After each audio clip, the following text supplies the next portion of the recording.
সালাতে দোয়া কবুল হয়। সালাতে দোয়া কবুলের তিন জায়গা। একটা হচ্ছে তাকবীরে তাহরিমার পরে আমরা সানা পড়ি না, আমরা তো একটা পড়ি, আল্লাহর হাবিব সুন্নাহ এবং নফল নামাজে আরো পড়তেন সানা, ওই দোয়া কবুল হয়। দুই নম্বর জায়গা সালাতে সেজদায় পড়ে দোয়া করলে কবুল হয়। আকরাবু মা ইয়াকুনুল আবদু মির রাব্বিহি ওয়া হুয়া সাজিদ ফাকসিরু ফীহি দুআ। বান্দা যখন সেজদায় লুটিয়ে পড়ে বান্দা আল্লাহর সবচেয়ে কাছে চলে যায়। তা কিন্তু বিশ্বনবী বলে সেজদাটা তোমার রবের কুদরতি পায়ের উপরে পড়েছে।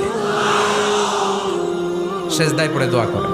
সালাম ফিরানোর আগে বিশ্বনবী দোয়া করতেন, লা ইউসাল্লিমান্না আহাদুকুম হাত্তা ইয়াতাআওয়াযা মিন আরবা'a। আল্লাহর হাবিব বললেন, চার জিনিস থেকে পানাহ না আছে আমার কোন উম্মত যেন সালাম না ফিরায়। তারা যেন পড়ে, আল্লাহুম্মা ইন্নী আউযু বিকা মিন আযাবিল কবর, আউযু বিকা মিন আযাবি জাহান্নাম, আউযু বিকা মিন ফিতনাতিল মাহইয়া ওয়াল মামাত, আউযু বিকা মিন ফিতনাতিল মাসিহিদ দাজ্জাল। আল্লাহ কবরের আযাব থেকে বাঁচাও, আল্লাহ জাহান্নামের আগুন থেকে বাঁচাও, আল্লাহ জীবন